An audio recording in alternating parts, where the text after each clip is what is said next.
All right. Well, I'll start off by thanking everyone for coming. We so appreciate you being here and are excited to share lots of hopefully useful information about some strategies for navigating school avoidance. I'm excited to introduce our two presenters today. First, Taylor Wilmer, the Director of Clinical Product Strategy at InStride Health, and then also Courtney Villery, the Therapist Supervisor at InStride Health. Um, I know many of you already submitted questions as part of registration, but if there are additional questions that come up, please submit them through the Q&A function below. You'll see that at the bottom of your screen. We'll get to these questions at the end, hopefully. So feel free, instead of raising your hand, to submit questions through there. And then lastly, I mentioned this earlier, but we will be recording this and sending a copy of the recording to anyone who cannot make it. So thank you all so much for being here. And then Taylor, I will hand it over to you. Awesome. Thank you so much, Haley. And like Haley said, my name is Taylor Wilmer, and I'm the Director of Clinical Product Strategy here at InStride. And Courtney and I are really excited to be here to talk to you today about ways to navigate school avoidance. It's a timely topic given that we're at the start of the school year when some of these things can start cropping up, and because we know that it's a growing challenge for schools and families across the country.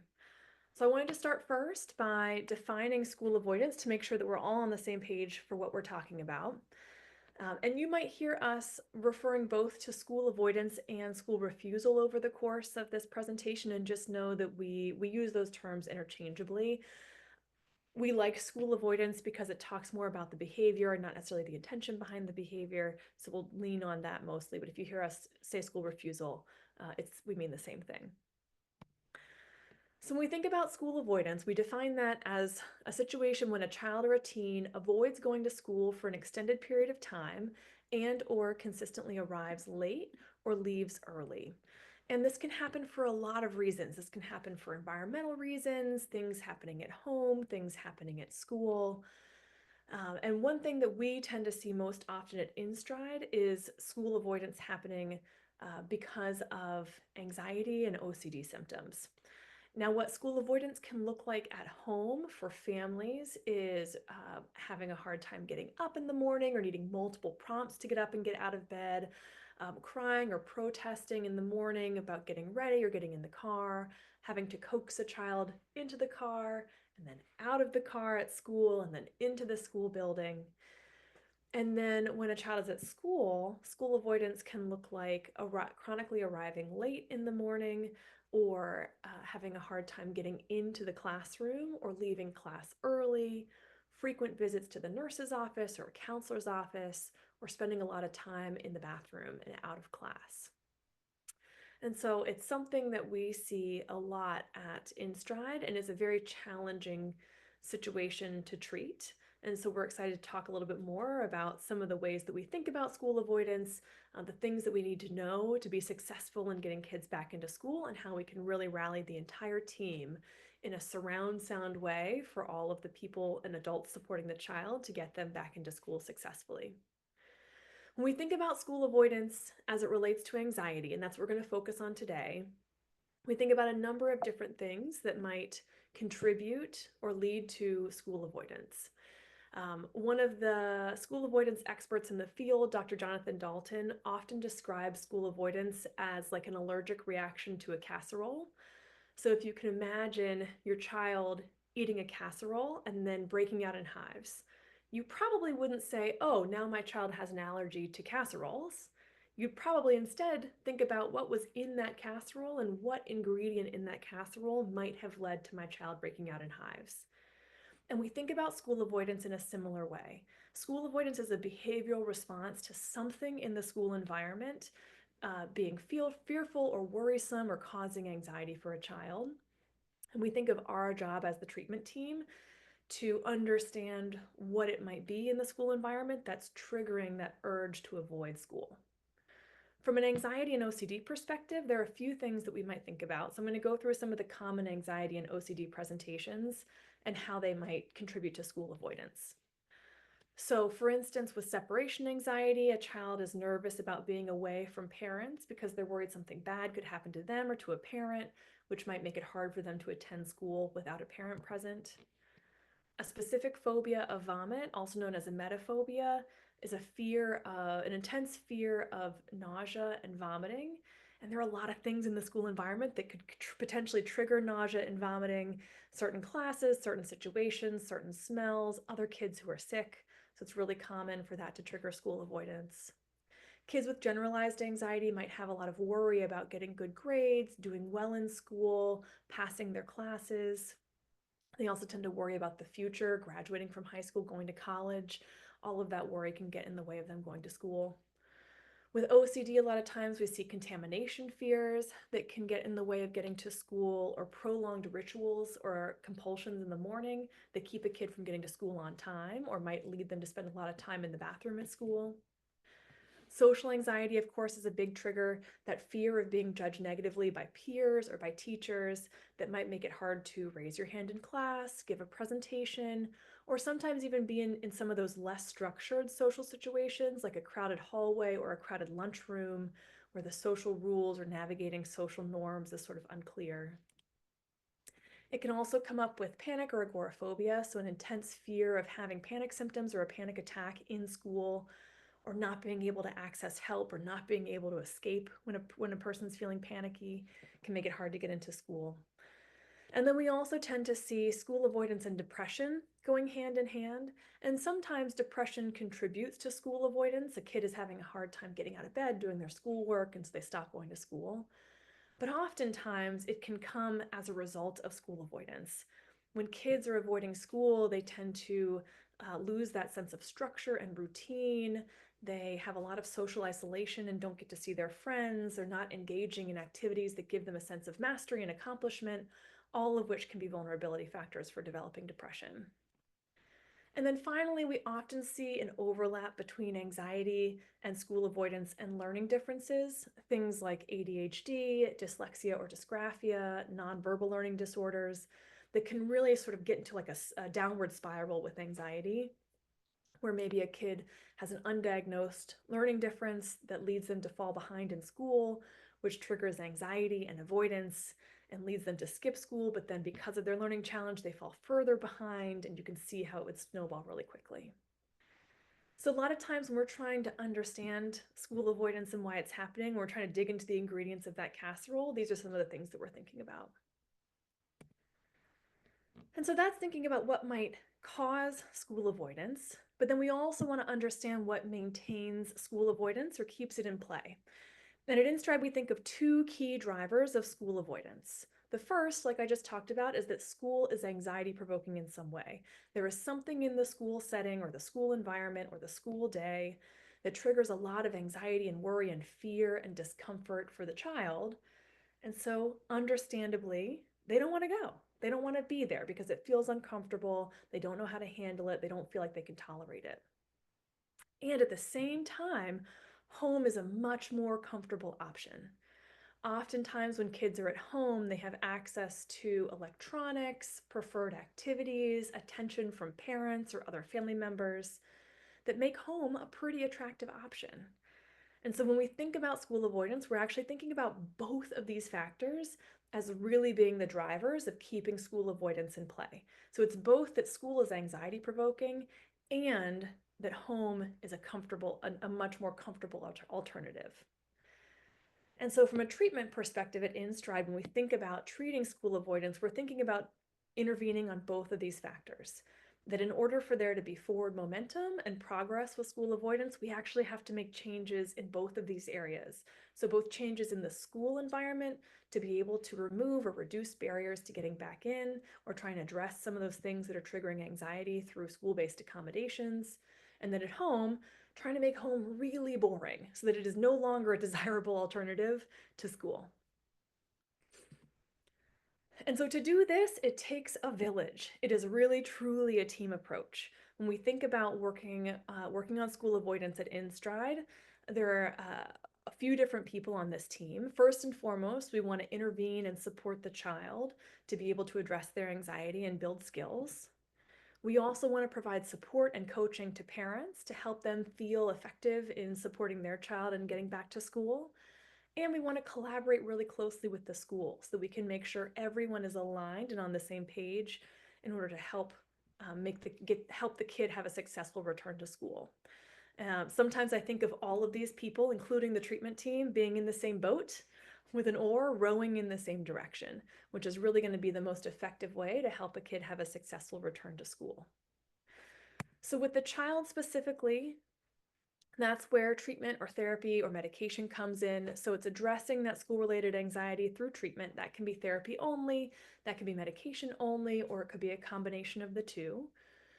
And one really important note here is that from a treatment perspective, our first treatment target is always school reentry when it comes to school avoidance. It can sometimes be tempting to say, well, let's do some skill building to reduce anxiety first and then work on getting back into school. But we know with school avoidance that if it's unaddressed, it just continues to snowball over time. In part because the longer a child is out, the more work piles up, the further behind they are in their learning, and the more social anxiety builds up because kids start to worry about what are other students going to say when I go back? What are teachers going to say when I go back? Everyone knows I've been gone, and now that's an additional anxiety factor on top of all the other anxiety they have. And then, so in addition to focusing first and foremost on school reentry, we also work on exposures, so gradually approaching feared situations like school, but also other things, and skill building through cognitive skills, addressing thoughts and feelings, and also coping skills. With parents, first and foremost, we work on making home less comfortable. So, finding ways to reduce anxiety based accommodation, removing access to privileges like electronics, while also making sure that parents feel equipped to know how to respond effectively in the moment when their child is experiencing big emotions. I'll talk about this a little bit later, but we know that for parents, when their child is in distress, parents are in distress. That is really normal, and it is hard to feel like you know what to say when your kid is in distress or experiencing really high anxiety. So, we also teach parents some strategies to validate emotions and encourage brave behaviors and reward those steps. And then with the school, we're working on addressing some of those anxiety provoking triggers in the school environment and seeing if we can find ways to put in place some temporary school based accommodations in order to set the student up for success in returning to school. Sometimes this can look like an IEP or a 504 plan, but it doesn't have to be. It can also happen without those in place to the extent that the school is able to support that. Okay, so keeping these two things in mind, what we want to focus on first today is talking a little bit about some tips for schools in terms of assessing and targeting school avoidance, and then some tips for parents in terms of assessing and targeting some school avoidance. We also know that we might have some audience members here who are providers, like treaters or therapists or clinicians. Back in August, we did another school avoidance presentation that has some content specifically for providers. So definitely check that out if you didn't see it. But we also think we know that part of the clinician experience is working with the family and schools. So we think this will be some important recommendations for you as well. Okay, so like I mentioned before, we have two key drivers of school avoidance. One is that school is anxiety provoking in some way, and the other is that home is comfortable. When we think of the role of the schools, we lean heavily into the idea that school is anxiety provoking, and we work closely with the school to try to understand why. What is it about the school that's making this child feel anxious or uncomfortable? And what options do we have to make adjustments to the school environment to see if we can remove barriers and encourage school reentry? So that's where the role of the school really comes into play. And then for parents and families, we really lean into this idea that home is comfortable. So again, we need to assess and understand what is it about home that's feeling safe and comfortable, and how can we lean on parent support to make changes to the home environment to have it be less comfortable, ideally very boring, to help get kids back into school. So, from the school perspective, that assessment piece, figuring out the ingredients in the casserole, there's some questions that we recommend. And this, parents, you can ask these questions, schools, you can ask these questions. But things to ask include questions like, what do you think is keeping you out of school? Like, what are some things that you're feeling nervous or anxious or worried about when it comes to school? Is there anything in particular that worries you or scares you at school? What are the hardest parts of the school day? For some kids, it's certain classes or certain teachers or certain buildings, or for some kids, it's the less structured environments like the lunchroom or the crowded hallways or starting school or the school dismissal. So understanding what pieces of the school day might be harder for the student. And then what makes it even harder to get to school? So we know that school is anxiety provoking, but when on the days when you're not able to go, what is it about that day that made it so hard? And on the days when you are able to go, what helped you be successful? So these are the questions that we're often asking of the patients that come to us to understand what might be triggering anxiety in the school. I also want to emphasize here that it's really common that kids with school avoidance are not able to answer these questions. Kids with school avoidance often avoid in a lot of different ways. So, not just going to school, but they also tend to avoid their own internal emotional experience, meaning they might push away any uncomfortable feelings or push away any thoughts related to anxiety. And as a result, they just have a harder time naming their own emotions and identifying their own thoughts. So they may actually have a hard time answering these questions for you. And that's okay. That's really typical of kids who are also avoiding school. They may not know. If they don't know or they're not able to answer questions, sometimes forced choice questions can be helpful. So instead of saying, what do you think is keeping you out of school? You might ask, would you rather go to school on Monday when your first class is math, or would you rather try going to school on Tuesday when your first class is English? Or when you go back to school tomorrow, would you rather try and eat lunch in the cafeteria, or would you rather start with eating lunch in the counselor's office? Giving them two options might make it easier for them to say, oh yeah, that one feels easier, let's do that one. And then you can also start to sort of like suss out or be a detective around what might be triggering the anxiety. But also, for kids who aren't able to answer those questions, sometimes we'll just give them a list of here are a lot of things that kids with anxiety might be nervous about when it comes to school. And sometimes it's easier for them to read through this list and check off the ones that feel like they apply to them. So you'll see here things like talking to peers, presenting in class, talking to teachers, being away from my parents, being bullied in class, eating in front of others, using a public restroom, sensory sensitivities like loud sounds or bad smells that might be triggering avoidance. And then we've also included on here some non-anxiety factors, some more contextual factors that can also contribute to school avoidance. Things like a student's health or a parent's health, learning challenges, racism, poverty, trauma, social issues or social communication challenges, and school transitions like going from elementary school to middle school or middle school to high school. Recognizing that at InStride, we're really focused on the anxiety triggers, and it's also helpful to understand whether there are other factors that might be contributing to that avoidance. So once you assess what might be going on, identifying those ingredients in the casserole, triggering that school avoidance, then we like to think about what kinds of supports or modifications can we make in the school environment that might help set the student up for success for reentry.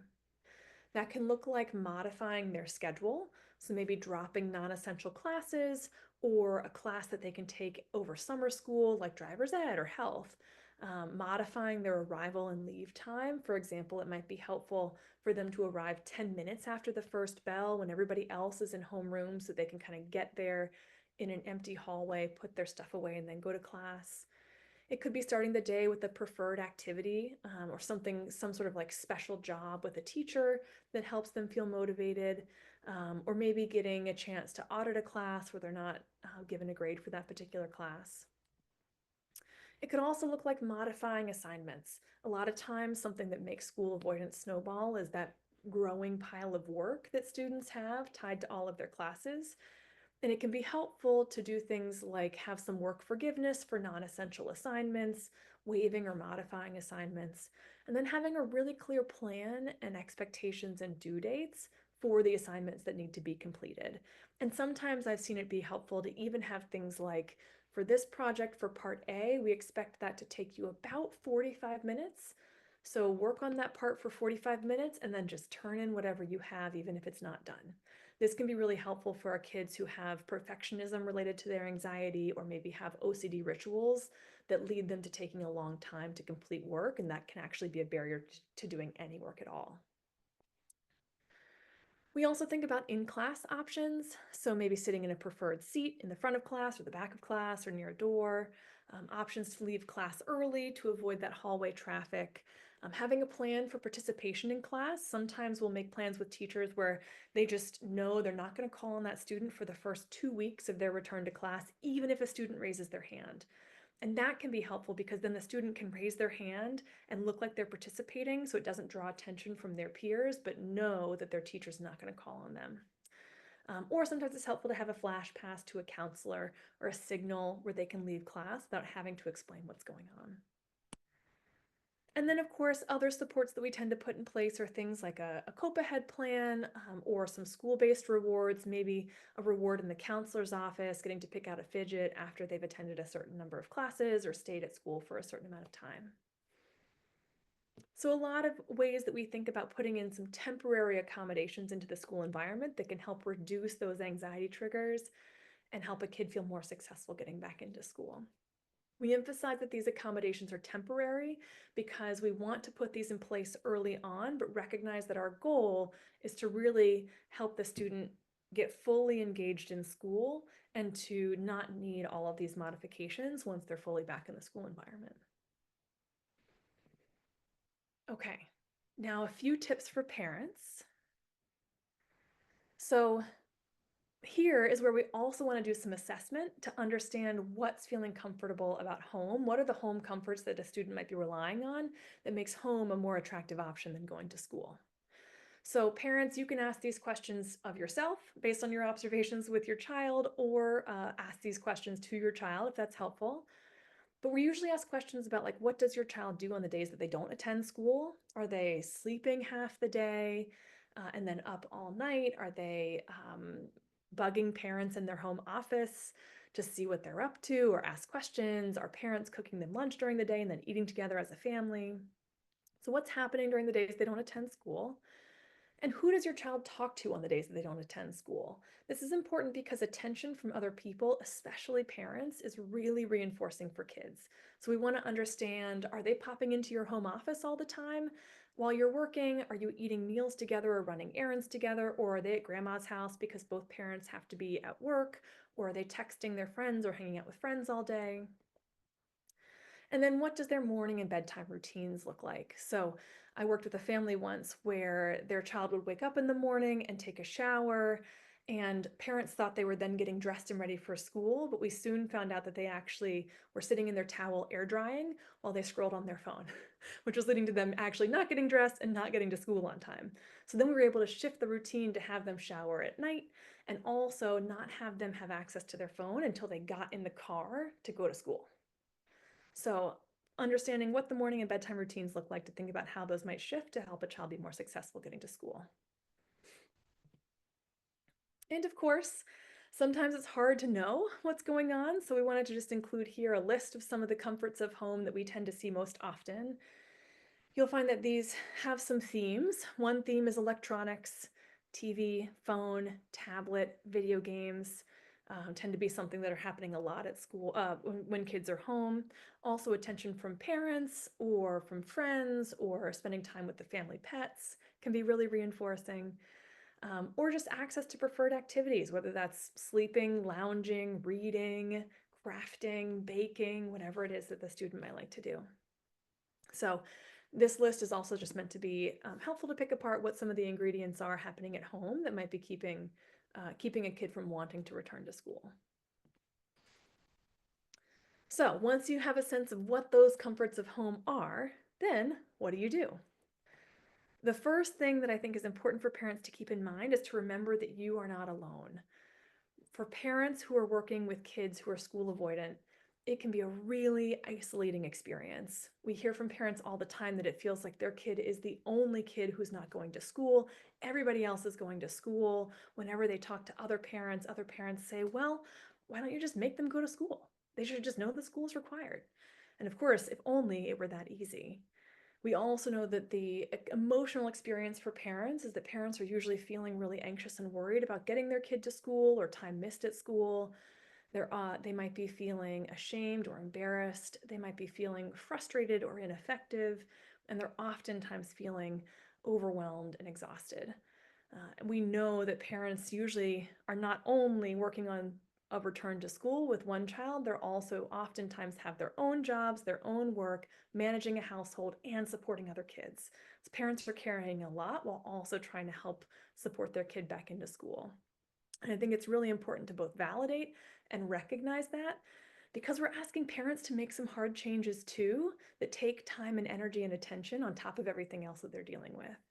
We, as the treatment team, see ourselves as the people who can hold the hope that things do get better because we've seen them get better for school avoidance. We know that it can happen, and we also know that it's a big task.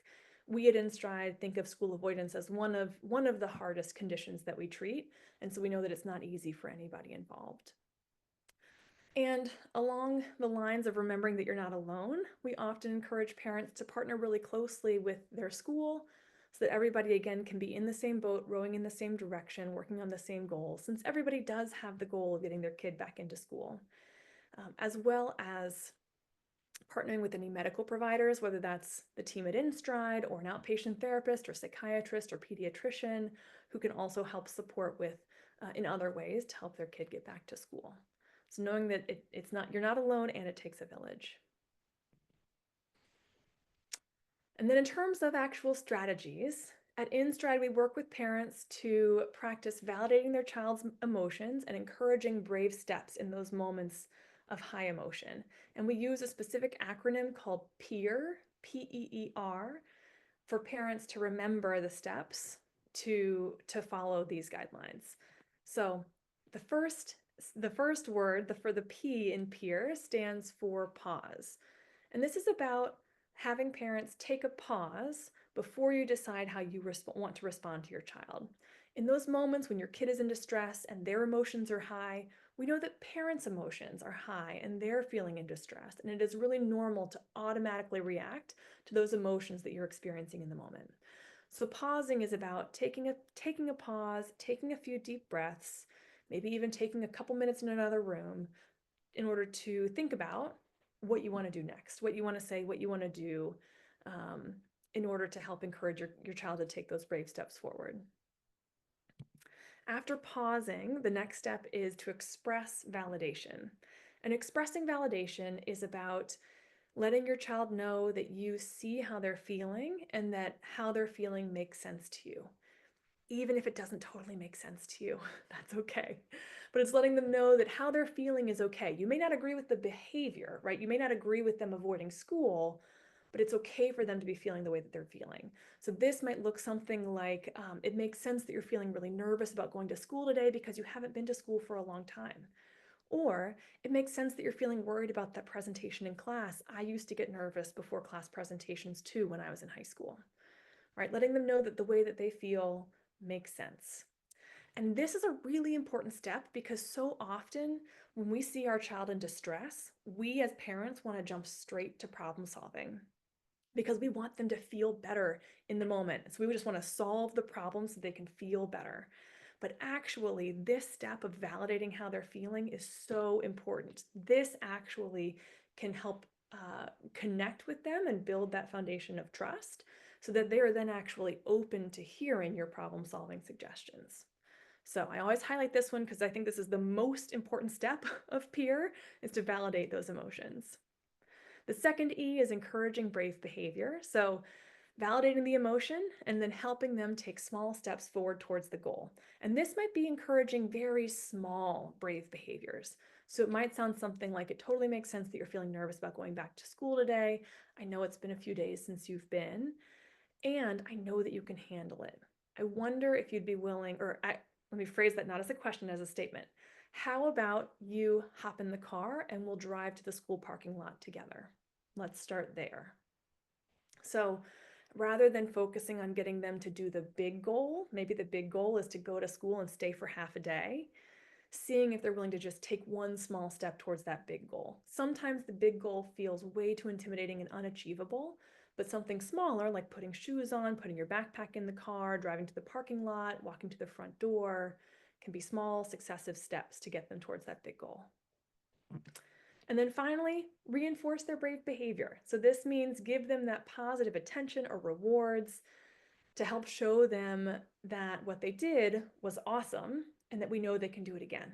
So this is just reinforcing the behavior through positive parent attention, whether that's specific praise, like, hey, awesome job walking into the school building today and checking in with your counselor. I know it felt really hard this morning and I'm so proud that you did it. So specific praise or rewards. So this could look like earning points or stickers for younger kids towards making those school reentry goals that they can then cash in for bigger prizes. Both of those can be really reinforcing for kids. Okay, and tip number 3, like I mentioned before, is making home less comfortable during the day. This is one of those things that is much easier said than done, but we work really closely with parents to think through what are the things that feel comfortable at home and how can we shift the home environment to make it less comfortable. This often means doing things like making access to privileges like electronics or driving the car or using a family credit card, making access to those privileges contingent on meeting school reentry goals. And not having access to those privileges at all during the school day. So that might look something like you're welcome to play video games after the school day is over, but from the hours of 8 a.m. to 3 p.m., there's going to be no video games in the house. We also work really closely with parents to be direct with their kids and take proactive steps towards communication before they implement these changes at home. So we want to at least give your child a heads up that a change is coming. So that could sound something like, I've recognized that the things that we let you do while you're home from school are actually keeping you stuck and not helping you get back to school like we've been talking about. So moving forward, the Wi-Fi is going to be shut off during the day and you're not going to be able to use your electronics while school is in session. So letting them know in advance that it's going to be happening, and that then helps a parent be calm and consistent in holding that limit in the moment when they have to hold it. And then the last thing that we talk about with parents here is preparing for a big emotional reaction the first time you make a change. It is really common when kids are used to having these comforts at home that when they're taken away, they're going to have a really big emotional reaction to try and get their needs met in the moment. They're going to be upset that they don't have access to it, and they're going to, and by escalating, they're hoping that they can, well, let me rephrase that because I don't think it's purposeful, but they're just trying to get their needs met in the moment to get access to the things that make them feel comfortable. And so that can sometimes look like yelling, crying, throwing things, slamming doors, punching walls, or for those kids who tend to internalize when they're feeling upset, that can look like giving parents the silent treatment, isolating in their room and not coming out for a while, or sort of doing a full withdrawal or shutdown. And what we know is that the behavior is biggest the first time it happens. And as parents, it's really tempting to give back into that comfort to help them feel better in the moment. But if parents are able to hold that limit and stay consistent, we know that that emotional reaction is going to go down over time. Again, it is easier said than done because kids are having big emotions, they're in high distress, and that is really hard as a parent to sit with. But we work really hard with parents and with kids to help prepare for this moment so that everybody can stick to the plan. Oops, I forgot to put that picture up. Okay, so let me now toss it over to Courtney, who's going to be talking a little bit about what it looks like to put all these principles into practice to build a school reentry plan and navigate potential roadblocks. Thank you so much, Taylor. Oops, Courtney, I think I accidentally muted you by accident. That was me. I Oh, was trying to mute myself and I muted you. Here we go. I thank you, Taylor. So again, I'm Dr. Courtney Villery, and I'm a therapist supervisor at InStride. And I love talking about this because, again, we see it all the time. And actually, school refusal has doubled since the pandemic. And so it was, really hard during COVID, but it's still continued to be hard. And there's still so few resources for this really challenging issue. So glad that we're talking about it. So what does a school reentry plan look like? That's what I'm going to be talking about. And I want to emphasize something that Taylor said because it is so important, and I see it happening all the time, is prioritizing that school reentry plan first before anything else. I even meet with many therapists who say they need cognitive work first, they need general anxiety reduction, they need skill building first. And so it's really important to just know that it's so important to get them back into school as soon as possible in gradual steps while they're building up those skills. So just want to put that out there again because it's so important. Okay.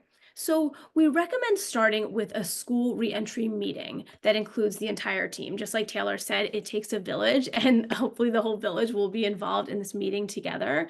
And so I want to identify who is going to be part of the plan, right? It's often a school counselor, the parents. I love to have the child or teen there too to be involved and feel like they have some ownership over this plan and some say. A preferred teacher or whoever else is going to be supporting that child in school should be there as well, as long as and their treatment team if they have a therapist or a psychiatrist. Um, and we want to determine when the plan is going to start. Hopefully it's as soon as possible, but sometimes some kids think it's better to start on a fresh start on a Monday. Other kids want to start on a Thursday, so they just have 2 days before the weekend and they get a little bit of a break. You want to think about the timeline as well. So, we don't want to have a gradual plan that is going all year or for a whole semester. We want to do it relatively quickly, basically as quickly as the child or teen can handle. So it's going to be gradual, but within 6, 8 weeks, something like that. We're kind of thinking about that timeline. And then what particular steps should be included. And this will vary for every person. Some people are not going to school at all, as Taylor had mentioned. Others are going to some preferred classes or just leaving early. Leaving early or going in a little bit late. So it depends on what's going on. So I'm going to just real quick. Also, we like to think of this as kind of like a marathon, right? If you think about the metaphor of a marathon, if you wanted to run a marathon, if you've never done it before, it would be kind of silly to sign up for one next week, right? You could do it, but it might not go very well. And you might feel really disappointed in how it went and think, I never want to do that again. So instead, you would go slowly, right? You'd have several weeks to build up your strength and get back get back into running and finally get up to 26.2 miles, which is the big goal. And it's really the same for school. When I think of like going from no school to a full school day, that seems like going into a marathon with no training. So we really want to think of that as too big of a hurdle for the majority of students out there. Okay, so here, yep, perfect. So this is an example of a school reentry plan that I made with one of my former patients.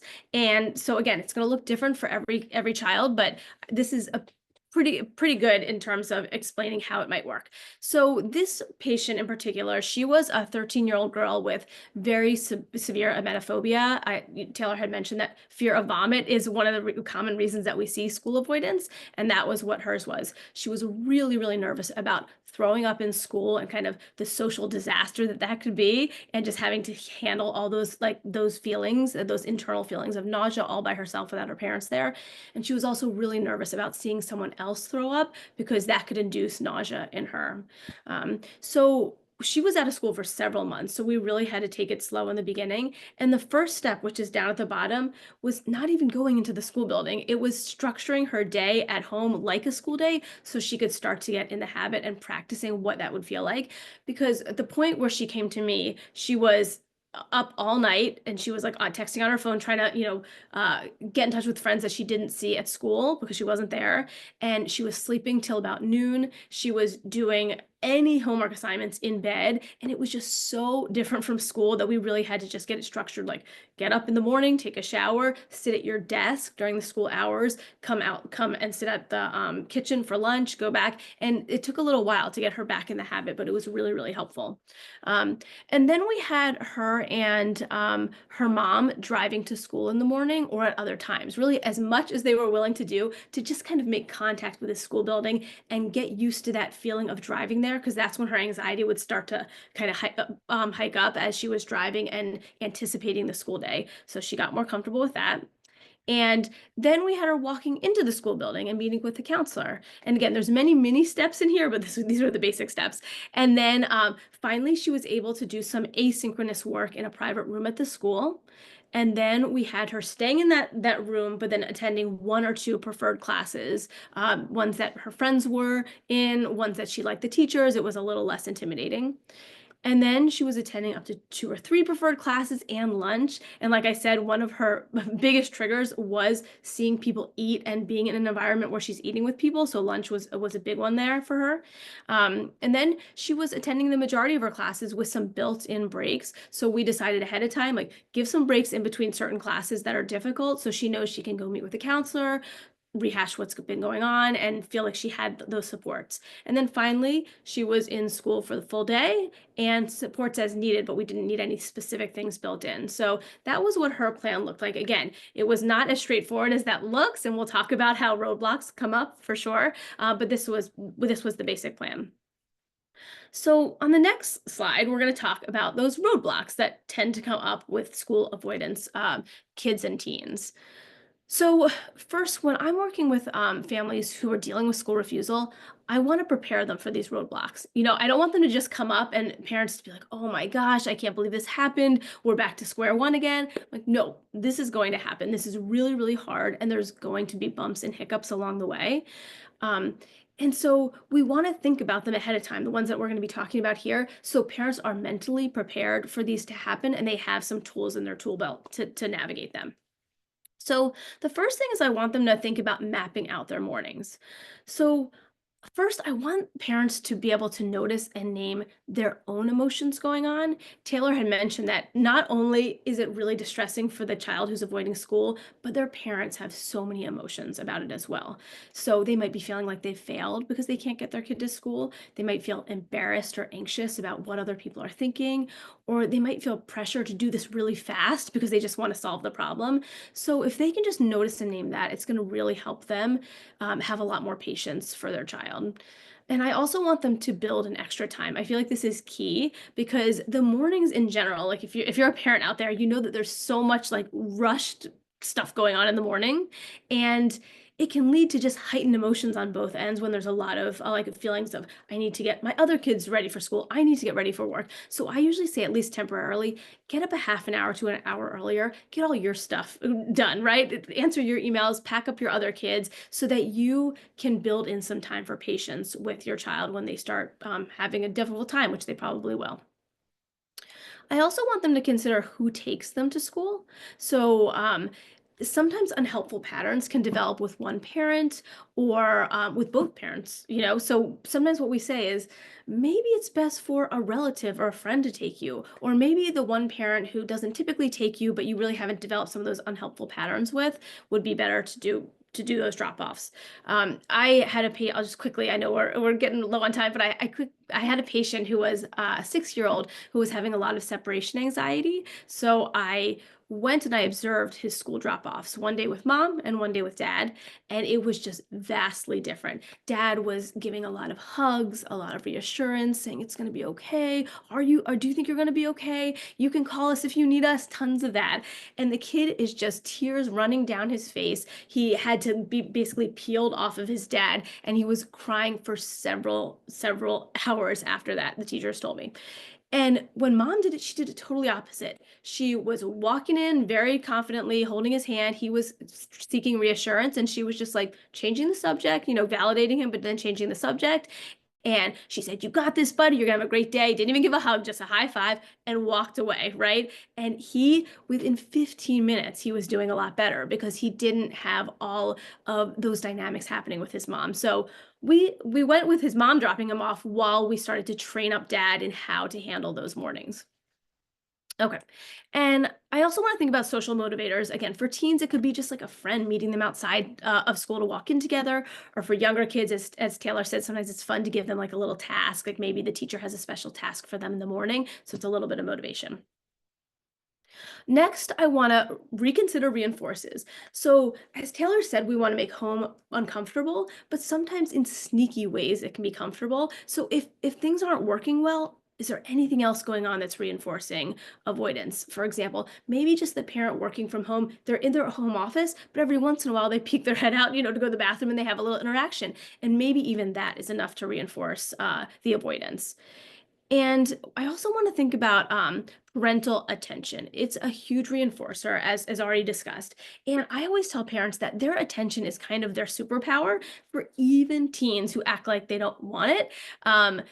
every kid likes attention, and mostly positive attention. And we really want to encourage parents to give labeled specific praise for even small steps, part of that peer model, right? So on a metaphobia patient, on one particular day, again, there was hiccups, and the day that she was supposed to go to school and go inside and meet with a counselor, she got to school, she got in the car, and then she really panicked. And several minutes, her mom and I were trying to coach her to go do it. And in the end, she wasn't able to. But her counselor came outside to the steps of the school and they met together and they talked. And she was feeling like a failure. And I coached mom to say, only the positive things, right? Say, I know it was really, really hard for you to get up and go to school and meet with your counselor today. Great job. No buts, right? But tomorrow you have to go in school, right? I said, just leave it at the praise, right? Make her feel like this was a positive step.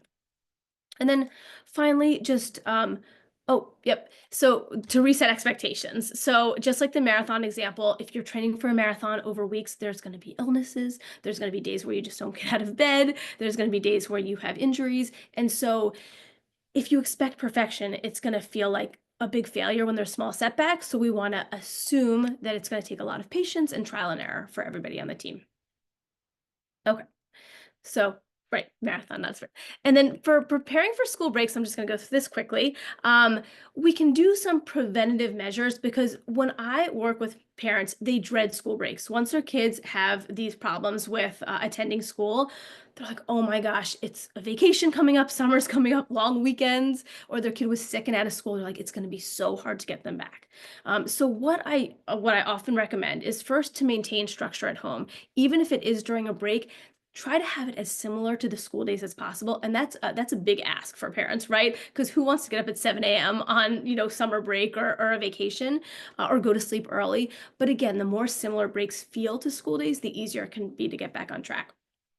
And I also want kids to stay socially connected the best they can, whether that's in person or virtually. If they can stay in touch with school friends, it's going to make them feel more connected to school. And to be honest, one of the primary motivators of kids and teens is the social piece of school. So we want to keep that intact. Um, Again, we want to expect anxiety to occur. And I often give kids the example of going to work. Like, even like if I'm away on vacation for a week, as I start to get back to the Monday I'm going back to work, even though I really enjoy my job, my anxiety starts to creep up, right? Like, what's waiting in my email? I have so much to catch up on. And this is totally normal. And we can all get over those hurdles. And they just have to know that lots of people are experiencing these emotions after they've had a break for a little while. Um, Taylor briefly mentioned COPA head plans, and we do that with our patients at InStride because it's really helpful to think about tomorrow or Monday or whenever it is going to be tough. So let's think about some ways that we can get through it ahead of time. So one part of a COPA head plan that I usually have with any patient is to think about what thoughts are going to be there on that day, right? Because they've been there before. They know what thoughts pop up, right? This day is going to feel like forever. I hate math. I have so much to do. I can't do this, right? And so maybe they can even reframe those thoughts and have them on a little index card to look at that morning, right? The day usually goes by faster than I think. At least I'll get to see my friends. If I don't go today, how am I going to feel tomorrow morning? Right? So we can help them reframe those thoughts even before it happens. And lastly, plan school exposures during breaks, right? Just because you have a break from school, it doesn't mean you have to take a total break from school. You can still drive past the school, have them do small homework assignments, just to be in that school mode, and even just go walk around the school grounds or go on the school playground just to continue making contact. Um, Okay, last slide, and then we'll move on to Q&A really soon, is helping kids prepare for what to say when they're asked where they've been. This is usually one of the top anxiety-provoking pieces for kids of like, how am I going to explain this? And the thing is, I don't want them to think that no one's going to ask me because honestly, kids are going to ask, right? They're curious. And so they want to know where they've been, what have they been doing, why have they been out of school? And this can be a big source of anxiety. So just helping them plan in advance what they're going to say. This is a worksheet that we use with some good things that they could say, or they can come up with their own. And I know it sounds kind of silly, but I often role play it with them, right? Like, I'm going to be the kid asking you, and you practice and rehearse this. And they're often worried about other kids being like detectives, like, well, what do you mean by that? Are you what, asking more and more? And the good thing is that usually they only ask once. If they get a sufficient answer, they'll just move on and, talk about other things going on. So that's often helpful. Okay, I'm going to pass it back to Haley, and then we'll go into Q&A. Well, thank you so much for that amazing presentation. If what we covered today sounds like a good fit for you, a child, teen in your life, students you work with, families you might work with, we just want to share a little bit of information about InStride Health, which is a specialty anxiety and OCD care. Um, and we have an easy application process for those of you who are interested. You can visit our website, which is instride.health. Families are generally contacted within 24 hours, and treatment begins within 1 to 4 weeks. And it's covered by insurance with no wait list. So if that sounds like a good fit for you or someone you know, feel free to reach out, and we can also send some additional information. Now, I know we have questions prepared, so Courtney and Taylor, if you want to sort of get into questions. Yeah, I can start. So we got some questions ahead of time. Thank you so much for submitting some really, really great questions. So we took some that we thought would be particularly helpful to walk through. So one of them was what to do when children have difficulty identifying the factors that contribute to their anxiety in school. It's just an overall feeling, and it's hard for school personnel, parents, and treatment team to identify patterns and solve problems. I love this question. I think that Taylor got at it a little bit with those questions to assess what's going on. But for a lot of these kids, it really feels just like this big tornado of thoughts and feelings and emotions. And it's really, really hard to figure out what's going on. And I think that all of us can relate to that to some extent. Like when you're anxious, it just feels like this big, dark cloud. So Taylor, if you could go to the last slide, one of the things that we do to help kids, yep, there you go, is we try to break down their anxiety, right? This is called our CBT triangle, cognitive behavioral therapy triangle, because these are the three parts of anxiety, or really any emotion, which is the thoughts that are going on in your head, the feelings in your body, and then the behaviors, or what you do. And so a lot of times it can be really helpful to put it into these three categories so that kids can understand a little bit more like, oh, I'm having these thoughts and these feelings in my body. So of course I'm avoiding school, right? Like if I'm having thoughts about something bad happening to my parents when I'm at school, that's going to lead to me having like stomach aches and headaches and all the feelings associated with anxiety. And then they're feeling that way and thinking that way, so of course they want to avoid. So it's really helpful to break them down, and feel free to use this triangle if it's ever helpful with the kids that you know. Taylor, do you want to go to one of your questions? Yeah, will you read the top one? I don't have it in front of me. Oh, you know what? I don't have yours in front of me either. Oh, let me see if I can pull it up. I'm Let so me- worried it's going to mess up the screen sharing. Hopefully it won't. Oh, you know what? Okay, hold on. It's what to do when no amount of promises, rewards, threats, etc. can convince a child to do what you're asking. So like you can't really force your kid to get into the car without really trying physically. Yes, yes. This is a great question because we hear this all the time from parents where we're like, oh, why don't you remove access to electronics? And they're like, I've tried that. I've tried that 12 different ways and it Mhm. doesn't work. And I will say that actually it is very challenging to remove access, your child's access to Wi-Fi, electronics, when you or other siblings or kids are in the home also needing to access the internet or want to watch TV. So we do a lot of problem solving with parents. But in general, if we are hitting a roadblock or a wall where we've tried our sort of standard steps, usually my recommendation is to take a step back and look at two different things. The first, like Courtney was talking about when she was talking about navigating roadblocks, was reconsidering reinforcers. So taking a really close look of maybe we've missed some things that's making home feel comfortable. And let's see if we can find anything in particular that at home, whether it's parental attention or access to preferred activities or access to electronics, that's keeping kids stuck. I once worked with a family with a teen who parents had taken her phone away after, but I think between like 8 p.m. and 8 a.m. or something, to encourage schoolwork and her to go to sleep on time, to get up on time. And all of a sudden she was she was staying up until 2 or 3 a.m. and then not waking up to her alarm. And we're like, what is going on? And it turns out that she had found her father's old cell phone and had activated it and was able to use the Wi-Fi to use it and stay up late at night. So things can happen without parents or the treatment team being aware of it. And so oftentimes I think of this as sort of redigging into what's going on and seeing if there are things we can shift in the home environment. And also, I like to take a close look at what the school reentry expectations are, because sometimes if there's a hard blocker and no rewards or consequences or loss of privileges can make any movement, then it could be that the goal that or the expectation that we've set for the patient, for the child, just feels totally inaccessible, totally unapproachable. And they're like, no, I can't meet that expectation, so why would I even try? And so sometimes it might be maybe we've expected them to go to a half day of school plus lunch, but adding lunch on feels really unapproachable, feels like way too much. And so they're just in full shutdown mode. And so maybe we need to roll it back and think through, okay, what are some options? Let's have them stay through the lunch period, but maybe eat lunch in their counselor's office, or eat lunch with a preferred peer, a close friend outside the building, but not in the big lunchroom. So when we're hitting a roadblock, those are some things that I'll think about and trying to reassess what's happening in the home. Has something changed that we're not aware of? And are our school reentry goals um, so big that they feel like they can't possibly be successful? And so we're seeing a shutdown. It looks like we have time for one more question, and I thought this one was a really good one. How do you handle parents who enable their children staying home? And I've heard questions like this a lot. And the first thing that I recommend doing is to get curious, right? Why are they enabling? Are they worried about their child's reaction to this, right? That they might have that big reaction that Taylor talked about, right? Or do they have some anxiety about their child being able to handle school? Do they have anxiety about the school being able to handle their child? There's so many reasons why a parent might enable a child in this situation. And I just don't want people to jump to conclusions about what that might be. And after we understand why, then it's important to validate their feelings, right? Because it's really, really hard to see your kids struggling.